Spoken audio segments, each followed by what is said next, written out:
partitë politike?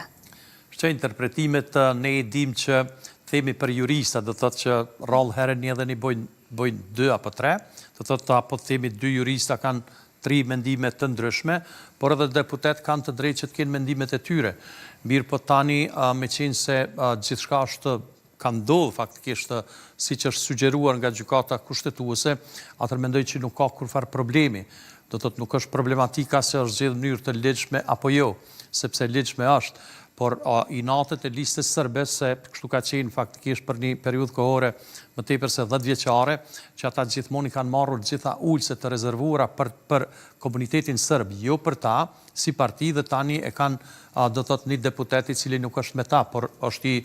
i nacionalitetit sërb. Dhe duke e ditur që Nenad Drashić përveç që është lojal faktikisht ndaj Republikës Kosovës, ne po flasim për procedurat e zgjedhjes së tij, si nën kryetar është krejtësisht të zgjedhja e tij e ligjshme. Kështu që ata mund ta kontestojnë, pra po kthehemi te gjykata kushtetuese, por nuk ka ndonjë bazë kushtetutës që të anulohet faktikisht zgjedhja nën kryetarit, sepse pastaj do dalin probleme të tjera, se nëse kjo në mënyrë hipotetike dhe bëhet, atëherë bie që nominimi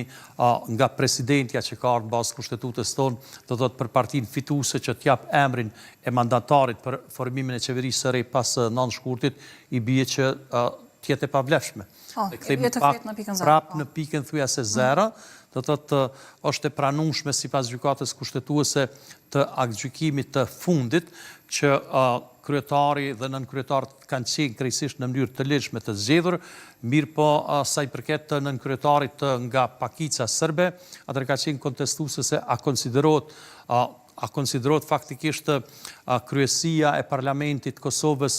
në tërësi do thotë e zgjedhur nëse kemi mungesë të dikujt prej komunitetit sërb. Dhe kjo është plotësuar me Nenad Drashićin, kështu që nuk ka ndonjë problem juridik. E sa i përket asaj që zoti Maloku tha me të drejtë, ne kemi pa për shembull, kemi diskutuar shpesh herë, do thotë kemi pas edhe mendime të kundërta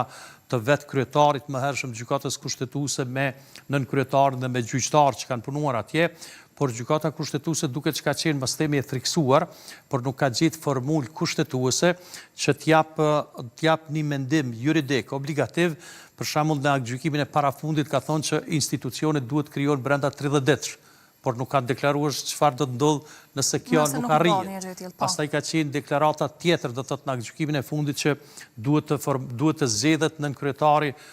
nga komuniteti sërb brenda 12 ditësh. Miru bo që u zgjodhet herën e parë, por nuk ka dhënë kur do thotë sqarime se çfarë ndodh nëse këto nuk arrihen. Dhe për këtë arsye kanë qenë paksa konfuz, mirë po tani jemi edhe në harmoni me aktgjykimet e gjykatës kushtetuese, edhe me kushtetutën tonë, edhe me rregulloren e punës së Parlamentit Kosovës, kështu që juridikisht jemi okay, e sa i përket